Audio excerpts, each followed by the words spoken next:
This meeting is being recorded.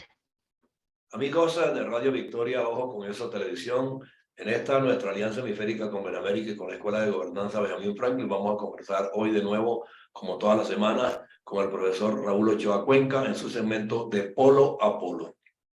Y de Polo a Polo, las cosas se están complicando un tanto.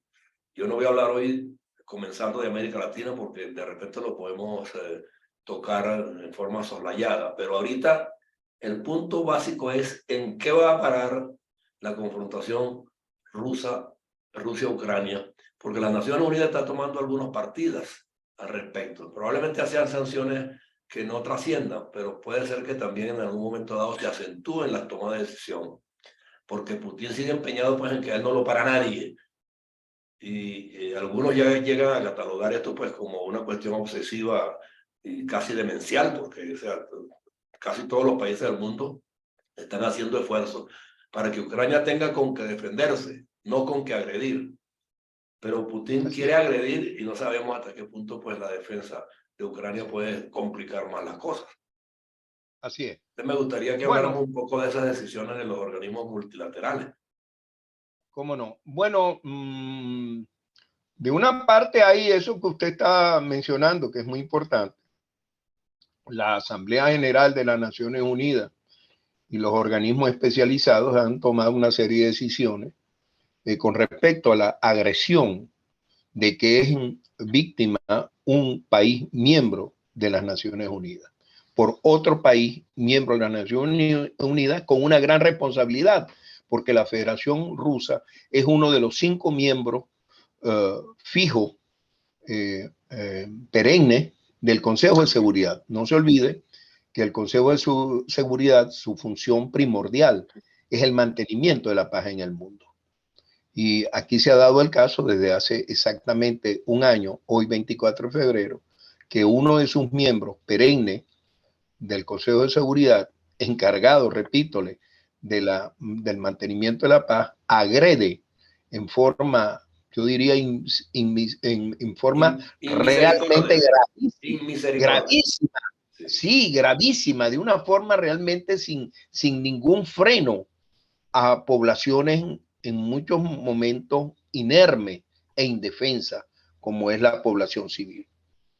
Pero bueno, eso es algo que pudiera ser que lo que realmente pudiese tener una grandísima consecuencia para la Federación Rusa y para sus dirigentes es que se pudiese encontrar las fórmulas diplomáticas en que se proceda a la expulsión de la Federación Rusa, primero que todo del Consejo de Seguridad. Ya eso sería, donde de paso tiene poder de veto.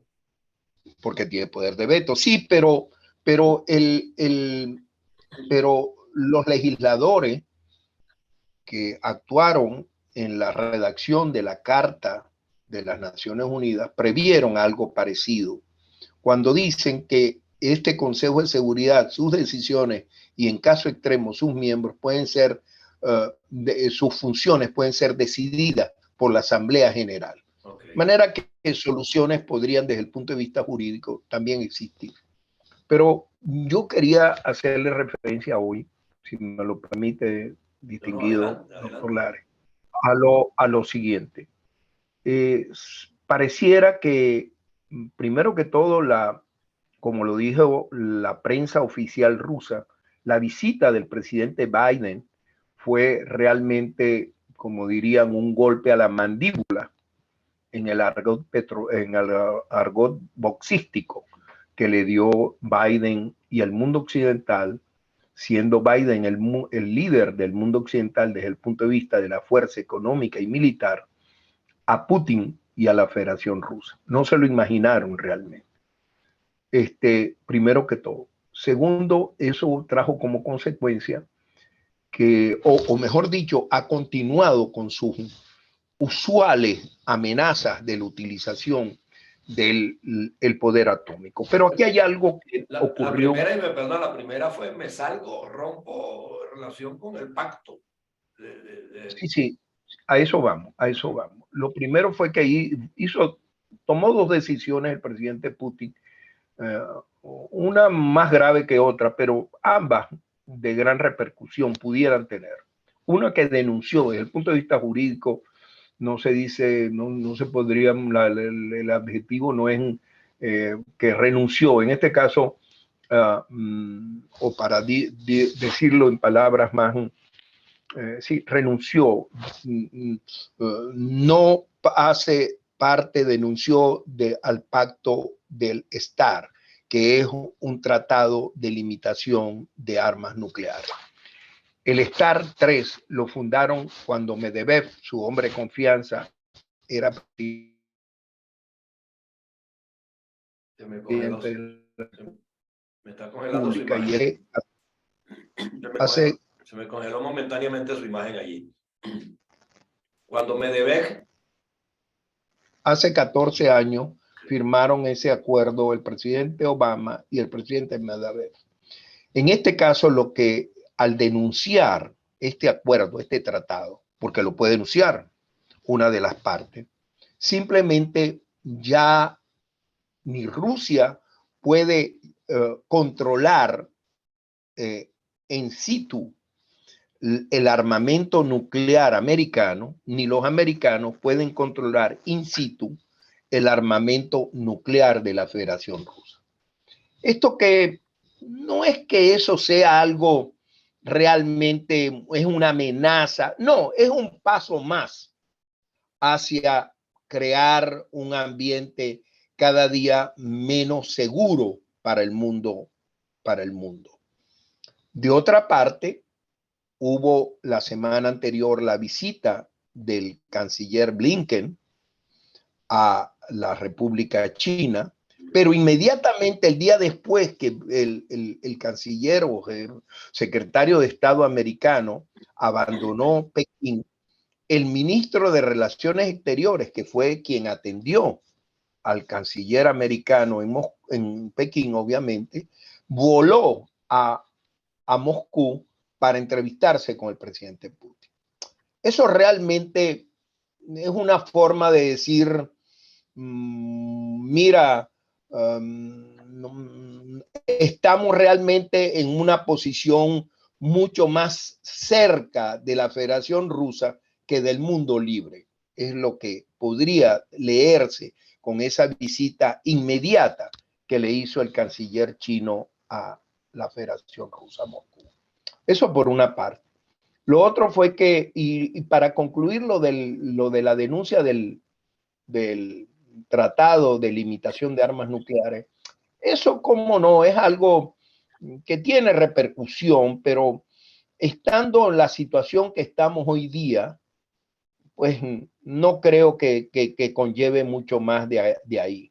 Lo otro que hizo Putin ante la visita de Biden fue que igualmente denunció el tratado que, o mejor dicho, el decreto de la Federación Rusa del 2012, cuando declaró que respetaban totalmente la soberanía de la República de Moldavia.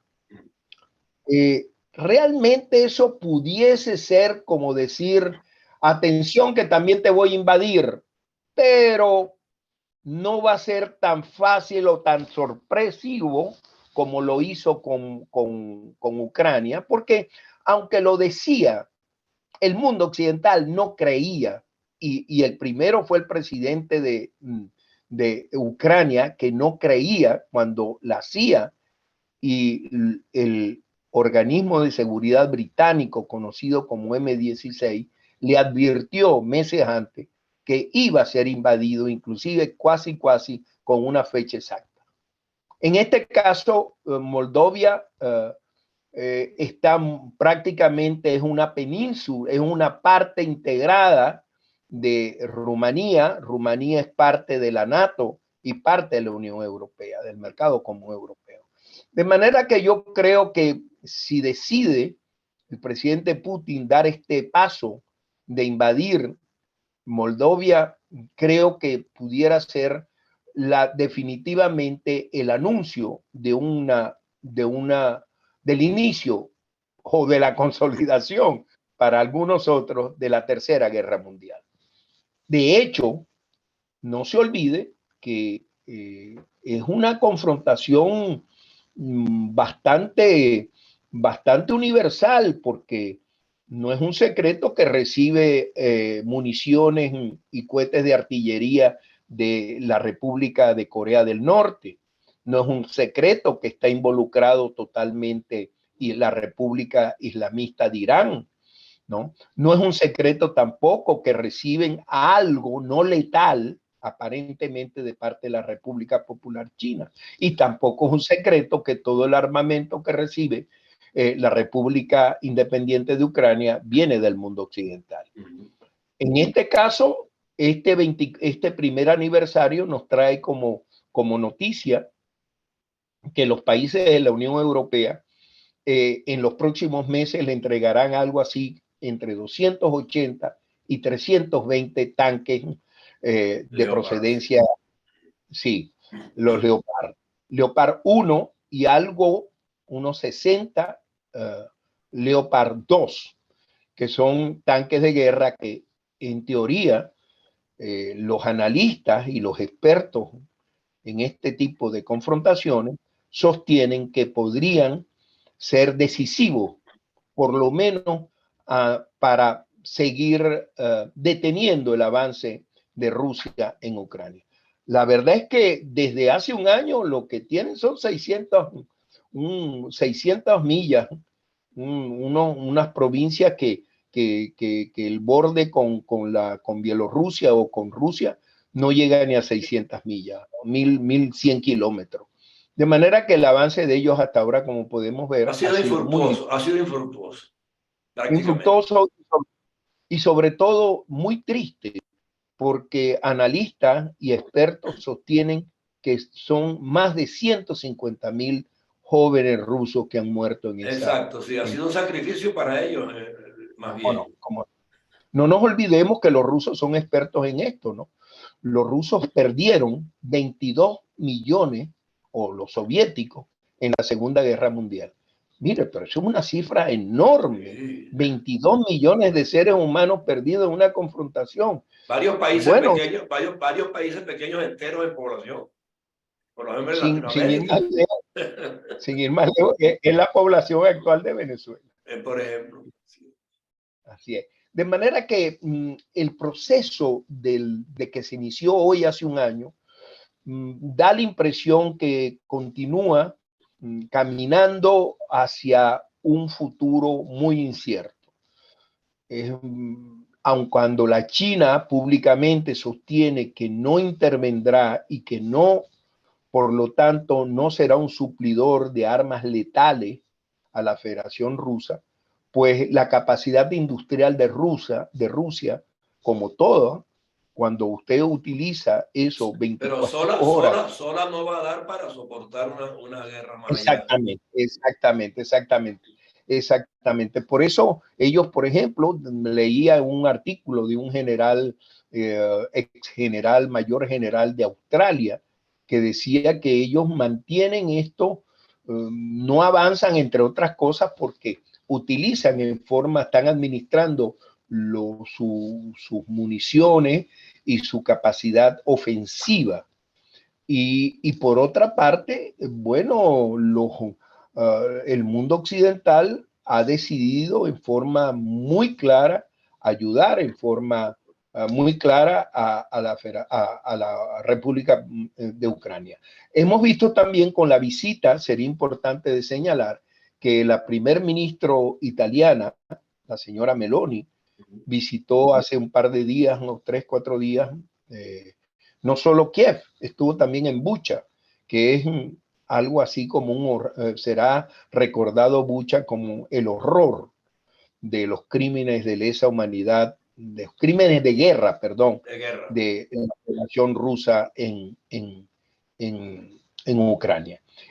Además de visitar Kiev, y prometió el estudio del envío de aviones de caza totalmente italianos que serán probablemente en el 2024 van a ser sustituidos por otros aviones de guerra. Esto sería un buen paso, ¿no? porque la Unión Europea está un poco reacia a enviar aviones de guerra, porque eso sería muy factible, el pasar, atravesar el espacio aéreo de la Federación Rusa, y eso sí sería definitivamente un paso muy importante hacia la declaración formal de una tercera guerra mundial. Pero ¿qué Por papel otra pudiera estar jugando España, que ayer se apareció Pedro Sánchez también de sorpresa en Ucrania? ¿Qué papel puede estar jugando España allí? Bueno, España está jugando un papel como lo juega Italia, como lo juega Germania, como lo juega los países de la Unión Europea, porque los países de la Unión Europea es un bloque de 27 países y deciden actuar en forma unísona normalmente. El papel de España es, bueno, como le decía, como el italiano, como el de muchos. Ellos prometieron cuando... no se olvide que la economía española es la número 17 o 19.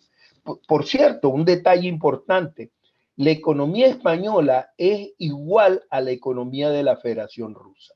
Imagínese. Tienen los mismos datos económicos, el Producto Interno Bruto, el PIB, la riqueza, las reservas monetarias. Bueno, ahí las reservas ya es distinto porque bueno, hay una serie, desde el punto de vista macroeconómico son economías iguales.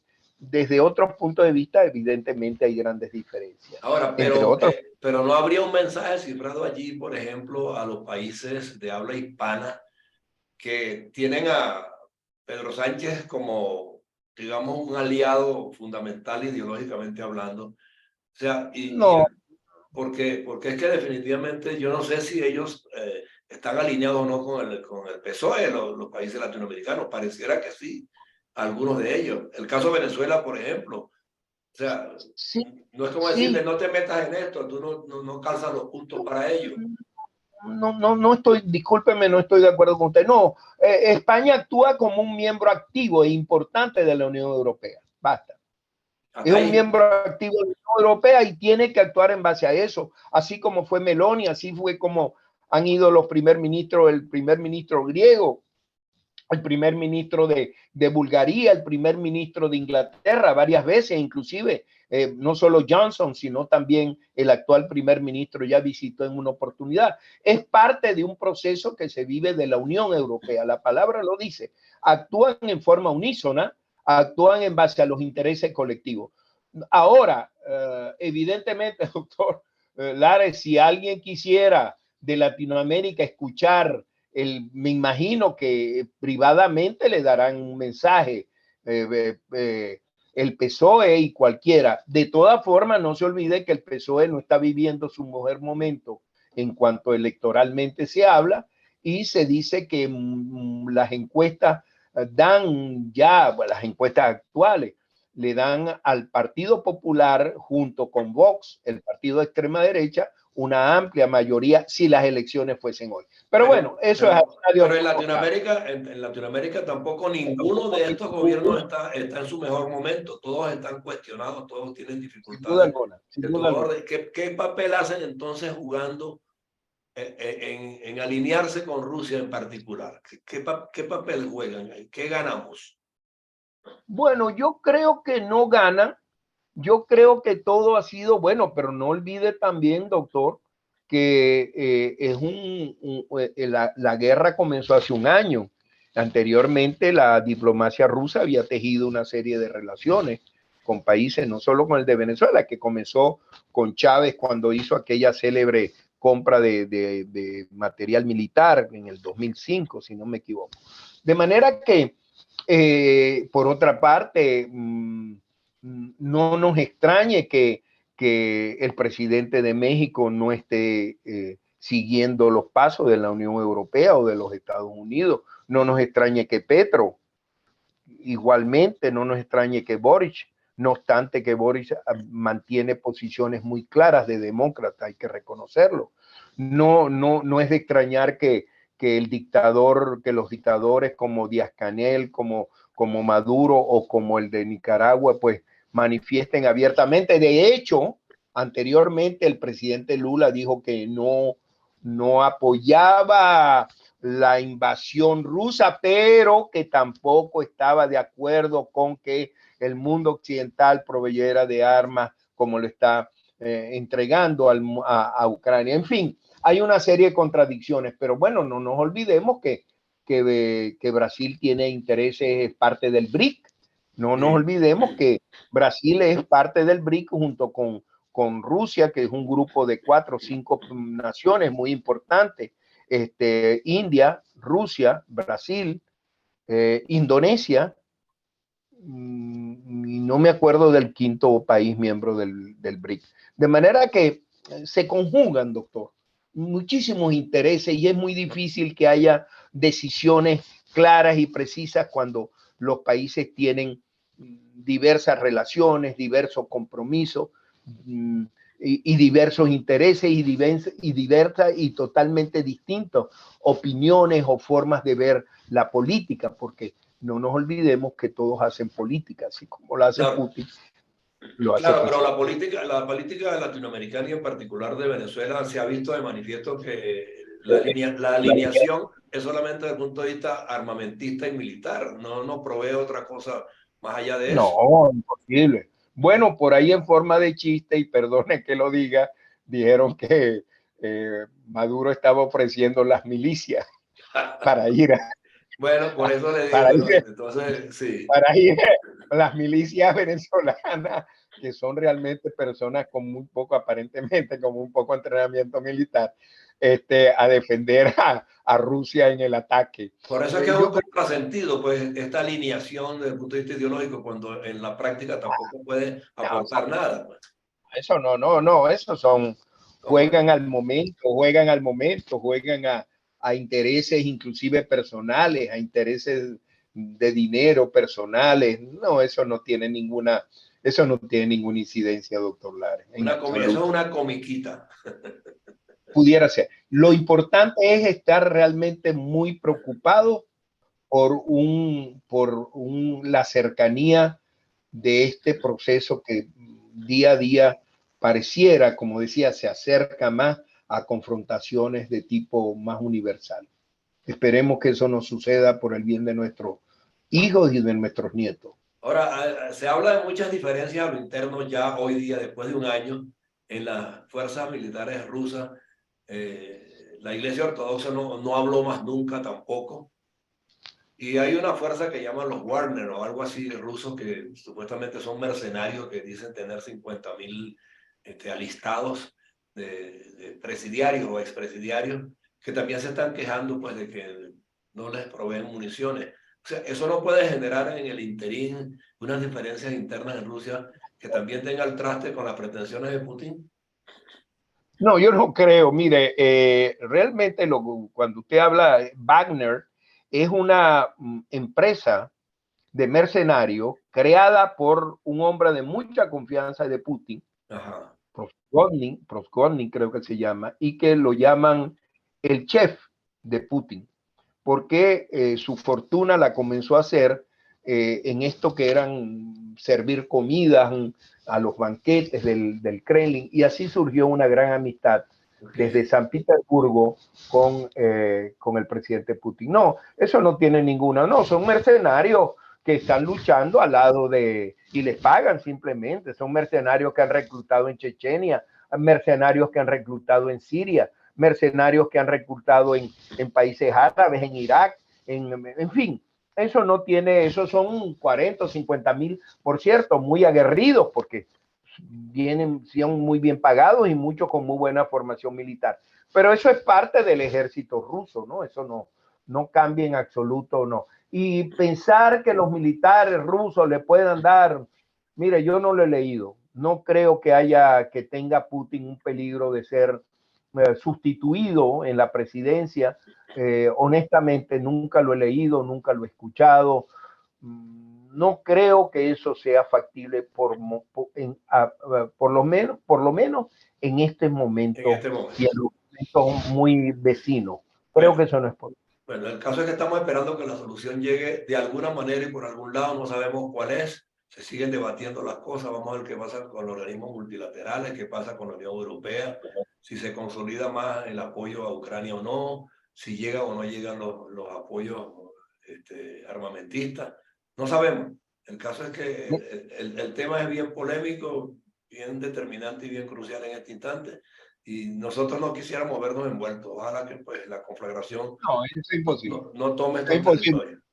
Eso es imposible. Lo que sí me temo es que dentro de 2 o 3 años igualmente vamos a conversar el 24 de febrero de dentro de 2 o 3 años, porque yo creo que eso no se va a terminar muy rápidamente. No hay soluciones factibles muy a corto plazo.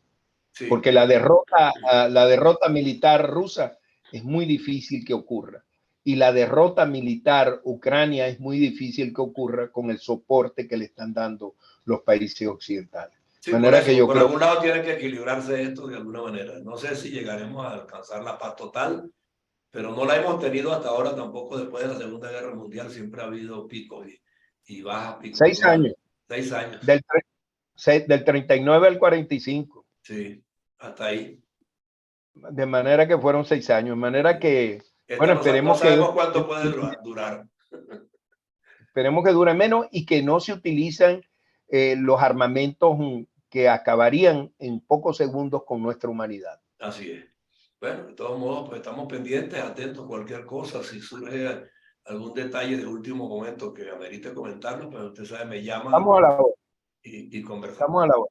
Gracias. Con muchísimo gusto. Encantado. Bueno, buenas tardes. Muchas gracias. Hemos conversado hoy con el profesor Raúl Ochoa Cuenca en su segmento de Polo a Polo a través de Radio Victoria, Ojo con Eso Televisión, en esta nuestra alianza hemisférica con Ben América y con la Escuela de Gobernanza Benjamin Franklin. Hasta una próxima oportunidad.